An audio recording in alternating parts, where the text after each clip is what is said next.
नमस्कार दोस्तों, स्वागत है आप सभी का। आप सभी को लगभग पता है कि ग्रामीण डाक सेवक के 40,889 पोस्ट पर भर्ती निकल चुकी है। मैंने इससे पहले नोटिफिकेशन का भी वीडियो बनाया था, फॉर्म भरने का भी वीडियो बनाया था।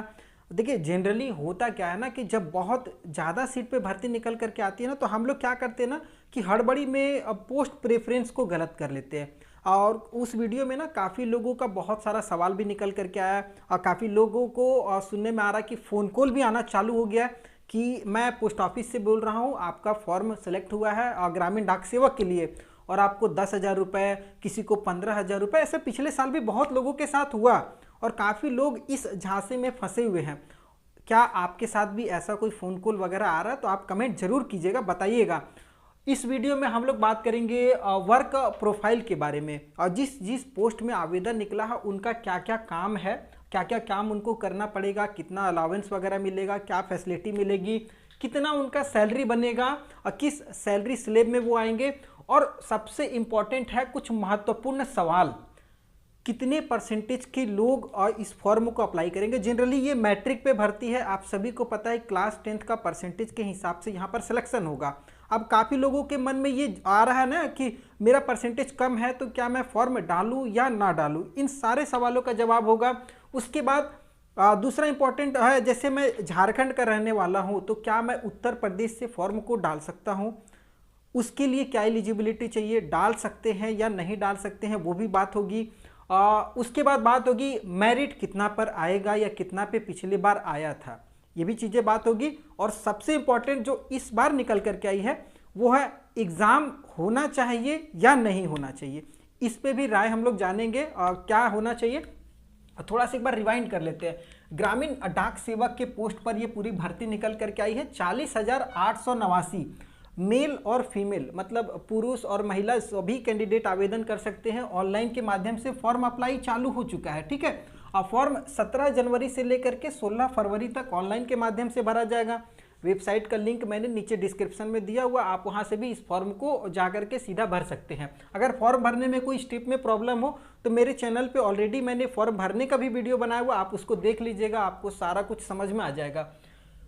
उसके बाद अब मान लीजिए आपने फॉर्म तो भर दिया, अब दिक्कत क्या होती है ना कि काफ़ी लोगों का पोस्ट प्रेफरेंस गलत हो चुका है, काफ़ी लोगों का पापा का नाम, अपना नाम, ये सारी चीज़ें गलत है। मोबाइल ईमेल आईडी सही नहीं होगा, मैं आपको क्लियर कर देता हूँ।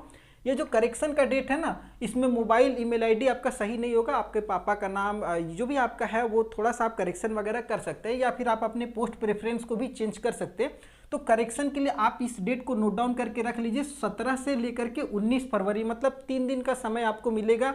इस 3 दिन में आप अपने फॉर्म को सही कर सकते हैं, ठीक है। उसके बाद फी की बात करेंगे तो जनरल और ईडब्ल्यूएस जो भी कैंडिडेट है उनके लिए फॉर्म फी 100 रुपये लग रहा है, जेन्युइन है।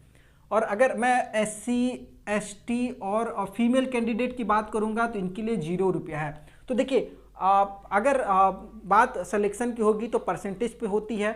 अब यहाँ पर अगर आपका फॉर्म फी 1 भी रुपया नहीं लग रहा है तो आपको फॉर्म भरने में क्या प्रॉब्लम है? कोई दिक्कत नहीं है भाई, 1 भी रुपया आपके लिए फॉर्म फी नहीं है तो आपको सोचना ही नहीं है, आप इसमें बेधड़क आवेदन कीजिए ना। SC ST और लड़कियां खास करके, परसेंटेज का मायने नहीं है, छोड़ दीजिए कितना भी है। हाँ, ये चीज़ ध्यान दीजिएगा कि आपके मैट्रिकुलेशन में मैथ और इंग्लिश सब्जेक्ट है कि नहीं है, ठीक है। और बहुत लोगों का संस्कृत है, वो भी बहुत सारे लोग सवाल किए हमसे कि मेरा सर संस्कृत है तो मैं फॉर्म भरूँ नहीं भरूँ, वो भी आप ध्यान दीजिएगा, समझिए, ठीक है। तो 100 रुपया फी लग रहा है जनरल और ईडब्ल्यूएस वालों का, SC ST का फ्री है, तो आप एकदम फॉर्म भर दीजिए। एज की बात है तो एज आप थोड़ा सा ध्यान दीजिएगा, समझिएगा। 18 से 40 अगर आप जनरल और ईडब्ल्यूएस कैंडिडेट में आते हैं, ठीक है, तो आपको यहाँ पर 18 से 40 एज होना चाहिए। और ये एज कब काउंट किया जाएगा तो 16 फरवरी 2023, मतलब ये फॉर्म का ना लास्ट डेट है। 16 फरवरी तक अगर आपका 18 साल अभी कंप्लीट नहीं हुआ और 16 फरवरी तक हो जा रहा ना, तो आप फॉर्म भर लीजिए, कोई दिक्कत नहीं है, ठीक है। अगर मान लीजिए आपका 17 साल और 11 महीना कुछ दिन बचा है तो आप इस फॉर्म को भर लीजिए भाई। 18 साल आपका 16 फरवरी को हो जा रहा है तो कोई दिक्कत नहीं, भरिए। 40 साल मैक्सिमम होना चाहिए, मतलब अगर आपकी एज ना गवर्नमेंट जॉब के लिए पार हो चुकी है, मतलब आप 30-32 पार हो चुके हो और आपके लिए ना ये बेहतरीन अपॉर्चुनिटी है। अगर आपका परसेंटेज वगैरह थोड़ा सा अच्छा है तो आप इस फॉर्म को जरूर भरिए। मिस मत कीजिए, ठीक है। तो जनरल ईडब्ल्यूएस के लिए एज कट ऑफ हो गया। ओबीसी को 3 साल की छूट मिल जाएगी, तो ओबीसी वाले 43 साल तक इस फॉर्म को भरेंगे। एससी एसटी को 5 साल की छूट मिलेगी, तो आप 45 साल तक फॉर्म भरेंगे। समझ में आ गया होगा। अगर मैं डेट ऑफ बर्थ की बात करूंगा तो कितने से कितने डेट ऑफ बर्थ वाले इस फॉर्म को भरेंगे वो भी थोड़ा सा आप समझ लीजिए। अगर आपका डेट ऑफ बर्थ 16 फरवरी 1983 से लेकर के 16 फरवरी 2005 तक है, जनरल और ईडब्ल्यूएस, तो आप इस फॉर्म को भर सकते हैं। अब आपका सारा डाउट यहाँ पर क्लियर हो चुका होगा। अब आगे जो एलिजिबिलिटी है ना वो बहुत इंपॉर्टेंट है, इसमें काफ़ी लोगों को कन्फ्यूज़न है। देखिए, भर्ती तो क्लास 10th पे है, ये आपको समझ में आ चुकी होगी। अब अगर आपका NIOS बोर्ड है, किसी का CBSE है, जैक बोर्ड है, मध्यमा है, ये सारी चीज़ें हैं, बहुत सारे बोर्ड होते हैं। तो देखिए सारे कोई एलिजिबल हैं, लेकिन आपका एक कंडीशन है, अगर आपके मैट्रिक में मैथ और इंग्लिश ये 2 सब्जेक्ट है तभी आप इस फॉर्म को भर सकते हैं। मतलब ये दोनों सब्जेक्ट जरूरी है।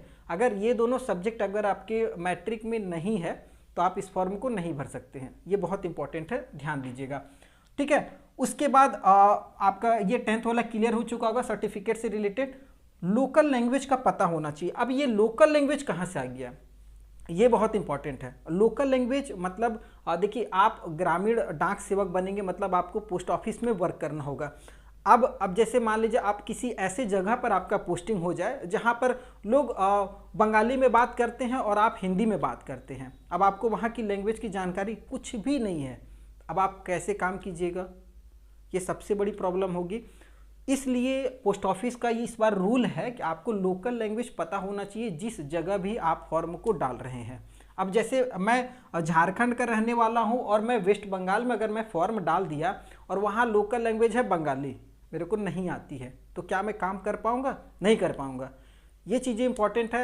ये आप लोकल लैंग्वेज को देख करके, और ख़ास करके हिंदी वाले जो लोग हैं ना, हिंदी भाषी, वो उनके लिए मैं अलग से यहाँ पर पूरा कैटेगरी बना हुआ, किस किस स्टेट में हिंदी वाले लोग आवेदन करेंगे, मैं लाइन बाय लाइन आपको यहाँ पर बता देता हूँ, समझिएगा एकदम ध्यान से। लोकल लैंग्वेज का पता होना चाहिए, जिस स्टेट से भी आप फॉर्म डालिए उससे कोई दिक्कत नहीं, आप ऑल ओवर इंडिया में। उससे पहले आपको ये चीज़ जान लेना है कि आप जिस स्टेट से फॉर्म भर रहे हैं उस सर्कल में कितना कितना सीट कहाँ कहाँ किस किस कैटेगरी में है, वो आप उसके लिए आप मेरा ये वीडियो जरूर देखिएगा कंटिन्यू। यहाँ पर अगर आप फ्रेंड्स देखेंगे ना तो आपको देखने को मिलेगा हर सर्किल में कितना कितना डिवीज़न है। और यहाँ पर काफ़ी लोगों को कन्फ्यूज़न भी है कि मैं एक सर्किल में एक से ज़्यादा डिवीज़न के लिए अप्लाई कर सकता हूँ, तो जी नहीं, बिल्कुल भी नहीं कर सकते हैं। जैसे मैं यहाँ पर आंध्र प्रदेश, या मान लीजिए मैं यहाँ पर आपको बिहार का दिखाता हूँ। बिहार पे जैसे मैंने क्लिक किया, अब यहाँ पर आप देखेंगे बिहार में इतना सारा सर्किल है, जैसे औरंगाबाद है, बेगूसराय है, तो आप या तो औरंगाबाद के लिए कीजिए, या फिर मुंगेर के लिए कीजिए, या पूर्णिया के लिए कीजिए। किसी भी एक सर्कल के लिए ही कर सकते हैं आप, एक से ज़्यादा सर्कल के लिए आवेदन नहीं कर सकते। ऐसा नहीं कि आप भागलपुर से भी अप्लाई कर लिए और सोचेंगे पूर्णिया से भी अप्लाई कर ले, ऐसा बिल्कुल भी नहीं है। आप पहले पूरा सीट देख लीजिए। सीट देखने के लिए आप नीचे डिवीज़न को सिलेक्ट कीजिए। जैसे मान लीजिए मैं बेगूसराय को सिलेक्ट कर लेता हूँ और उसके बाद व्यू पोस्ट में क्लिक करता हूँ। व्यू पोस्ट में अब यहाँ पर आप देख लीजिए भाई आपके लिए उस कैटेगरी में सीट है भी कि नहीं है, वो चीज़ बहुत इंपॉर्टेंट है। तो जैसे यहाँ पर देखिए बेगूसराय में, तो बेगूसराय में ओबीसी अगर आप आते हैं तो ओबीसी के लिए मात्र एक सीट यहाँ पर दिख रहा है। उसके बाद ओबीसी यहाँ पर एक सीट है, 2 सीट है। तो आप पहले सीट को, या SC/SC कैटेगरी में है तो आप पहले देख लीजिए कि वहाँ बेगूसराय में ST के लिए कोई सीट है कि नहीं है। तो यहाँ पर अगर आप देखेंगे तो ST के लिए एक भी सीट नहीं है बेगूसराय में। अब आप बेगूसराय को अगर सिलेक्ट करके फॉर्म भर लीजिएगा तो आपको एक भी कहीं भी पोस्ट नहीं मिलेगा, तो फिर आपका फायदा नहीं होने वाला है। तो आप उसी सर्कल को सिलेक्ट कीजिए ना जहां पर आपको आपकी कैटेगरी में, जैसे मैं नालंदा को सिलेक्ट कर लेता हूं, तो नालंदा में जैसे मैं देखता हूं, मान लीजिए मैंने नालंदा सिलेक्ट किया और व्यू पोस्ट पे क्लिक किया।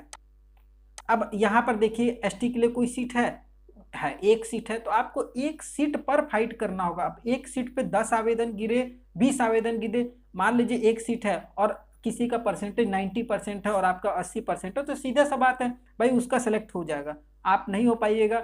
उसी तरीके से आप अपनी कैटेगरी में पहले सीट को देख लीजिए। आप जिस भी सर्कल में आप आवेदन करना चाह रहे हैं उस सर्कल में उस कैटेगरी में सीट है कि नहीं है, उसके बाद ही आवेदन आगे कीजिएगा। आप लोगों ने देख लिया कि हाँ किस किस सर्कल में, किस डिवीजन में कितना कितना सीट है, किस कैटेगरी में। कैटेगरी वाला सीट बहुत इंपॉर्टेंट है भाई। आप अगर मान लीजिए जनरल में फॉर्म डाल रहे हैं तो जिस भी सर्कल में आपने फॉर्म डाला है या जिस भी डिवीजन में, उस डिवीज़न में आपकी कैटेगरी में सीट है कि नहीं है, ये सारी चीज़ें आपको क्लियर हो जानी चाहिए। ठीक है। उसके बाद एक और इम्पॉर्टेंट चीज़ है कंप्यूटर का नॉलेज। देखिए बेसिक कंप्यूटर का नॉलेज चाहिए, बहुत ज़्यादा कुछ हाई फाई नहीं चाहिए। मोबाइल चलाने आता है, कंप्यूटर चला लीजिएगा, ठीक है, तो उतना आपको टेंशन नहीं लेना। अगर नहीं भी आता ना तो किसी इंस्टीट्यूट में जाइए, आप थोड़ा मोड़ा सीख लीजिएगा, एक आध महीना 2 महीने में बहुत तेज हो जाइएगा। उसके बाद साइकिल चलाने आपको आना चाहिए। साइकिल मतलब क्योंकि भाई आप अगर मान लीजिए दूर दराज में आपका काम दे दिया जाएगा तो गाड़ी से आना जाना मुश्किल है। आप पैसा अगर मान लीजिए शुरुआत में थोड़ी सी सैलरी कम होती है तो आप गाड़ी मेंटेन नहीं कर पाएगा, तो साइकिल आपको आता रहेगा, ये बेसिक है। अगर नहीं भी आता ना तो इसको हाँ टिक मार करके भर लीजिए फॉर्म, ठीक है। उसके बाद अब महत्वपूर्ण क्या हो जाता है ना कि जैसे आप किस स्टेट के रहने वाले हैं और किस स्टेट में फॉर्म डालना चाहते हैं, ये इंपॉर्टेंट है, ये समझिएगा।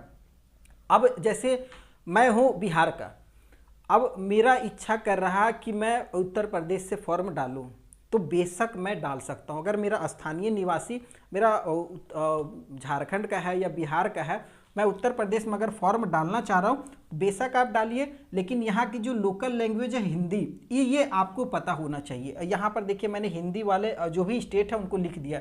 अब जैसे उत्तर प्रदेश में आप देखिएगा 7,987 सीट है, भाई बहुत ज़्यादा सीट है, फाइट भी अच्छी खासी होगी। और पिछली बार जो फाइट हुई है ना वो लगभग 90 के लगभग में गई है। अब ये 90 जाती कैसे है ये भी समझिए। देखिए होता क्या है ना, जनरली हम लोग हैं स्टेट बोर्ड, अधिकतर लोग स्टेट बोर्ड से होते हैं और यहाँ पर सीबीएसई वाले जम के अप्लाई करते हैं, क्योंकि सीबीएसई में जो परसेंटाइल बनता है ना वो कोरोना में आप लोगों ने जाना आंख मूंद करके 95, 98, 97 ऐसे परसेंटेज बना है। अब वो लड़के फॉर्म अप्लाई कर देते हैं और यहाँ पर ना कोई एग्ज़ाम होना है, ना सिलेक्शन का कोई क्राइटेरिया नहीं है, बस आपका मेरिट पे सिलेक्शन है, आपके 10th के परसेंटेज पे। अब लड़के को काम करने का अनुभव हो ना हो या लड़का मतलब उस तरीके से क्षमतावान हो नहीं हो, कोई मतलब नहीं है। आप परसेंटेज अगर आपका बढ़िया है तो आपका सिलेक्शन हो जाएगा। और पिछली बार लड़के क्या किए ना, फालतू का फॉर्म डाले हैं कैटेगरी वाइज इधर उधर करके, 95% को 100% दिखा दिए। अब क्या हुआ कि पोस्ट ऑफिस का जब मेरिट बना है तो उसमें लड़के का 99%, 98%, 100% तक कट ऑफ गया था पिछली बार। अब उसके बाद क्या हुआ, जब उनका डॉक्यूमेंट वेरिफिकेशन हो रहा तो भाई वो पकड़ा जा रहे कि उनका तो 100% है ही नहीं, मतलब 90% है, 85% है और उन्होंने 100% पे फॉर्म डाला है। तो इस बार अगर आप उस तरीके का कोई फर्जीवाड़ा कर रहे हैं ना, मत कीजिएगा, क्योंकि इस बार आपकी जो जांच होगी वो पुलिस की निगरानी में होने वाली है। तो ये सब सारी चीज़ें आपको थोड़ा सा ध्यान देना है। आप जिस भी कैटेगरी में हैं सही और सटीक जानकारी दीजिएगा और जितना आपका परसेंटेज है उतना ही बताइएगा। तो अगर बिहार वाले हैं तो बिहार आपके लिए 1461 सीट है, जनसंख्या के हिसाब से यहाँ पर सीट कम है। पिछले बार इसमें बहुत ज़्यादा आवेदन अब कंप्लीट हो चुका, बहुत सीट खाली थी तो उसमें भरा गया है। तो अगर आप मान लीजिए बिहार के रहने वाले हैं तो आप हरियाणा में भी डाल सकते हैं, झारखंड में भी डालिए, राजस्थान में भी डालिए, उत्तराखंड में डालिए, दिल्ली में डालिए, छत्तीसगढ़ में भी जाइए, हिमाचल में भी जाइए, जम्मू कश्मीर भी चले जाइए, मध्य प्रदेश में डालिए, नॉर्थ ईस्ट का एक स्टेट है वहाँ भी डालिए। मतलब अगर आप बिहार के हैं तो यहाँ डाल सकते हैं। उसी तरीके से आप उत्तर प्रदेश के हैं तो यहाँ भी जा सकते हैं, यहाँ भी जाइए, यहाँ भी जाइए, यहाँ भी जाइए, कोई दिक्कत नहीं है। अगर आप उत्तराखंड के हैं तो आप राजस्थान में जाइए, झारखंड में जाइए, हरियाणा में जाइए, मतलब आप कहीं भी आवेदन कर सकते हैं। अब इम्पोर्टेंट मैंने आपको बता ही दिया कि भाई उत्तर प्रदेश में आप किसी एक जिले में ही आवेदन कर सकते हैं, किसी एक जिले के एक डिवीज़न में ही, बहुत सारा डिवीज़न में नहीं, 2 डिवीज़न में आवेदन नहीं कर सकते। अब जैसे अगर आप उत्तर प्रदेश में फैजाबाद में डाल रहे हैं ना तो केवल फैजाबाद में ही, आप कानपुर में नहीं जा सकते हैं, बनारस में नहीं आ सकते। इस तरीके से आपको समझ में आ गया होगा। तो ये मैंने पूरा स्टेट वाइज लिख दिया है। अब केरला में अगर आप फॉर्म डाल रहे हैं तो वहाँ मलयालम आपको आना चाहिए। अगर मलयालम नहीं आता है तो आप अपना इस बार का फॉर्म बर्बाद मत कीजिएगा सीट को देख करके कि केरला में 2462 सीट है तो मैं केरला में डाल देता हूँ और मलयालम आपको आता ही नहीं है, कोई फ़ायदा नहीं है। उड़ीसा में उड़िया लैंग्वेज मांगा गया है, ये आपको आता ही नहीं है, तो क्या फ़ायदा वहाँ पर फॉर्म डाल करके। तो देखिए जो अदर इस टाइप के स्टेट है ना उनको इस बार बेनिफिट मिलने वाला है, क्योंकि वहाँ पर केवल उड़िया बोलने वाले ही लोग फाइट करेंगे तो वहाँ कट ऑफ कम जाएगा। जबकि अगर आप हिंदी वाला स्टेट में देखेंगे ना तो हिंदी स्टेट बहुत ज़्यादा और हिंदी बोलने वाले लोग बहुत ज़्यादा हैं। अगर आप जैसे उड़िया की बात करेंगे तो जो उड़िया बोलते हैं ना वो जनरली हिंदी भी बोलते हैं, तो वो भी आपके साथ फाइट कर जाएंगे। लेकिन अगर आप हिंदी बोल रहे हैं तो आप हिंदी बोलने वाले लोग उड़िया वाले के साथ नहीं फाइट करेंगे, क्योंकि नहीं आता है बोलने। आप गुजराती में लैंग्वेज आपको नहीं आता, कैसे जाइएगा वहाँ फाइट करने। आपको पंजाबी लैंग्वेज नहीं आता है, तमिल बोलने आपको नहीं आता, लेकिन तमिल वाले हिंदी बोल सकते हैं, तो वो आपके साथ फाइट करेंगे, लेकिन आप उनके साथ फाइट नहीं करेंगे। तो सीधी सी बात है, आप इस बार देखिएगा तमिलनाडु, जैसे तेलंगाना हुआ, वेस्ट बंगाल हुआ, पंजाब हो गया, गुजरात हो गया, केरला हो गया, ये सब स्टेट का ना कट ऑफ कम जाएगा, क्योंकि वहाँ पर कंपटीशन का फाइट कम है। वहाँ के लोकल ही ज़्यादातर फाइट करेंगे जो उस भाषा को बोल सकते हैं। आप इस बार वैसा मिस्टेक मत कीजिएगा कि इन सभी स्टेटों में डाल करके कट ऑफ बढ़ा दीजिएगा और आपको आता होता कुछ नहीं है और डॉक्यूमेंट वेरिफिकेशन में आप बाहर हो जाइए, या जब आपकी मतलब लैंग्वेज को चेक किया जाएगा तभी आप बाहर हो जाइए, तो कोई फ़ायदा नहीं है। आप अपने स्टेट में फाइट कीजिए। हाँ, ब्रांच मतलब बात कर लेते हैं जॉब प्रोफाइल, ये बहुत इंपॉर्टेंट है। 3 तरीके का पोस्ट है। एक है बीपीएम, जिसको हम लोग कहते हैं ब्रांच पोस्ट मास्टर। देखिए, ब्रांच पोस्ट मास्टर का ना जो काम होता है ना, वो बहुत इंपॉर्टेंट है। सीएससी कॉमन सर्विस सेंटर में आप जानते हैं, जैसे बहुत सारी सर्विस होती है, बैंकिंग से जुड़ी सेवाएं होती हैं, जन्म मृत्यु आवासीय वगैरह की सेवाएं होती है, सब सारी जो सेवाएं, या फिर सरकार का जनधन योजना, प्रधानमंत्री कृषि या फिर आयुष्मान भारत योजना, ये सब जो जितनी भी योजनाएं होती हैं, ये सीएससी के थ्रू चलती है। इन सुविधाओं को ब्रांच पोस्ट मास्टर को देना होता है, या उन सुविधाओं के बारे में बताना होता है लोगों को। उसके बाद ब्रांच में पत्र समय समय पर ग्राहक को मिल रहा है कि नहीं मिल रहा है। मान लीजिए अब किसी का स्पीड पोस्ट आया हुआ, 1 महीना आप अपने पोस्ट ऑफिस में रखे हुए हैं, ये सब चीज़ें नहीं है। आपको समय समय पर चेक करना होगा कि भाई सभी का जो पत्र है वो सही समय पर सबके पास पहुंच रहा है कि नहीं पहुंच रहा है, सही जगह पर पहुंच रहा है कि नहीं। अभी पोस्ट ऑफिस पेमेंट बैंक भी चल रहा है, तो उस चीज़ों का लेन देन, उस पूरा लेखा जोखा रखना ऑनलाइन के माध्यम से, इसलिए कंप्यूटर मांगा गया कि आप इन चीज़ों का लेखा जोखा अपने पास में रखिए। ये ब्रांच पोस्ट मास्टर का हो गया। उसके अलावा आपके जो हेड होंगे उनसे आपका पूरा तालमेल बना करके जो भी उनका ऑर्डर होता है उन ऑर्डर को फॉलो करना। उसके बाद असिस्टेंट ब्रांच पोस्ट मास्टर की बात करेंगे, एबीपीएम। इनका जो काम होता है ना, वो स्टाम्प या स्टेशनरी या लेन देन से जुड़ा हुआ जो भी काम है उनको देखना ताकना। उसके साथ ही साथ पत्रों का डिलीवर करना, डोर टू डोर जा करके, हो सकता है आपको भेजा जाएगा, जाइए और चिट्ठी पहुंचा करके आइए, ये सब सारे काम आपको मिलेगी। उसके साथ सीएससी का जो भी सुविधा है उसको आपको हो सकता है कि बीपीएम जो होंगे आपको दे देंगे, भाई ये भी काम कीजिए। सैलरी की अगर बात करेंगे तो बीपीएम का जो सैलरी होता है वो लगभग 12,000 से लेकर के 29,380। इसमें आपको हो सकता है रेसिडेंस अलावेंस वगैरह भी मिलेगा, तो अच्छा खासा इसमें सैलरी बन जाएगी। लगभग 25,000 के लगभग में आपको सैलरी इसमें बन जाती है, अच्छा खासा। ठीक है। असिस्टेंट ब्रांच पोस्ट मास्टर की बात करेंगे तो इसमें आपको 10,000 से 24,000 है, तो 20,000 तक मान लीजिए आपका बनेगी अलावेंस वगैरह। अगर मान लीजिए आपको दूर दराज में दे दिया जहाँ रहने होने का दिक्कत है, तो उसमें आपको रेसिडेंस अलावेंस वगैरह मिलेगा। तो ये सब सारी चीज़ें, तो लगभग 20,000 मान करके चल सकता है आपकी सैलरी मिलेगी। इम्पॉर्टेंट है थोड़ा सा डाक सेवक, इसमें लोगों का ध्यान बहुत ज़्यादा रहता है। डाक सेवक का थोड़ा सा जो काम है ना, वो मेहनत वाला काम है। ठीक है, जैसे टिकट बेचना, स्टेशनरी का सामान, पेमेंट वगैरह, पत्रों का वितरण भी करना है इनको। साइकिल देखे होंगे, चिट्ठी वाला आजकल जनरली आता है, साइकिल लेकर के चिट्ठी घर पहुंचाता है, तो वो आप भी देखे होंगे। उसके साथ ही साथ इनको रेलवे मेल सर्विस आरएमएस में भी लगाया जा सकता है कि आप वहाँ पर भी टिकटों का छंटनी कीजिए, कौन से टिकट किस एरिया का है, इस हिसाब से आपका। उसके साथ मार्केटिंग भी आपको करना पड़ेगा, जैसे आप ही आजकल देखे होंगे मार्केटिंग का बहुत, सेल्स का बहुत ज़्यादा बिजनेस चलता है, इससे भी आपको देखना होगा। तो आपका थोड़ा सा हार्ड वर्क है। सैलरी की बात करेंगे तो 10,000 से लेकर के 24,000 के बीच में आपकी भी सैलरी बनेगी, लेकिन ठीक ठाक है, 12-15 के लगभग में आपका बन जाएगा। आपको अलग से कोई अलावेंस वगैरह नहीं मिलेगा। ठीक है, तो ये आपको समझ में आ गया होगा। थोड़ा सा महत्वपूर्ण जो प्रश्न है ना, वो पहले तो मैं आपको बता दिया फ़ोन कॉल आया कि नहीं आया। काफ़ी लोगों को फ़ोन कॉल मैसेज वगैरह आ रहा है कि आपकी मैं पोस्ट ऑफिस से बोल रहा हूँ, आपकी ज्वाइनिंग हो गई है और आपको इतना रुपया ले करके या ऑनलाइन के माध्यम से पेमेंट कीजिए। इन सब चीज़ों में ना बिल्कुल भी मत फंसिए। मैं आपको आज ही क्लियर कर देता हूँ, बहुत लोग पिछले बार ठगे जा चुके हैं, बहुत लोगों को ऐसा फ़ोन कॉल आया। आप मत फंसिएगा, पैसा अनमोल है और पोस्ट ऑफिस आपसे 1 रुपया भी नहीं लेती है, केवल फॉर्म फी के अलावा किसी सिलेक्शन को लेकर के या किसी भी मेरिट को लेकर के। ठीक है, ये बहुत इंपॉर्टेंट है, ये ध्यान दीजिएगा, ये बिल्कुल भी मन नहीं करना है, सावधान रहिएगा यहाँ। उसके बाद मेरा जो परसेंटेज है वो कम है, मैं भरूँ कि नहीं भरूँ। देखिए मैंने आपको पहले ही बताया कि बहुत ऐसे लड़के थे पिछले बार जो फॉल्स भरे हैं, और बहुत ऐसे लड़के भी निकल गए हैं ना कंपटीशन में, जो मतलब जिनका अच्छा अच्छा परसेंटेज था वो भी बाहर हो चुके हैं, उनका भी ज्वाइनिंग हो चुका है, और कंटिन्यू अभी एमटीएस का या एसएससी जीडी का बहुत सारा फॉर्म निकला हुआ है, सब उसमें भी तैयारी कर रहे हैं। तो आप जितना भी परसेंटेज है फॉर्म भरिए, क्या पता कहाँ किस्मत कहाँ बदल जाए, ठीक है। और किस डिवीज़न में किस सर्कल में हो सकता कम आवेदन जा रहा हो, आप वहाँ पर फॉर्म ही ना डालें और वहाँ पर कम परसेंटेज गया हो, ये भी इंपॉर्टेंट है। और फॉर्म जरूर भरिए, ठीक है। दूसरे राज्य से फॉर्म अप्लाई, ये मैंने आपको क्लियर कर ही दिया कि भाई आप किसी भी स्टेट के रहने वाले हैं, किसी भी स्टेट में फॉर्म आप आवेदन कीजिए, लेकिन वहाँ का लोकल लैंग्वेज आपको पता होना चाहिए, ये आपके लिए इंपॉर्टेंट है।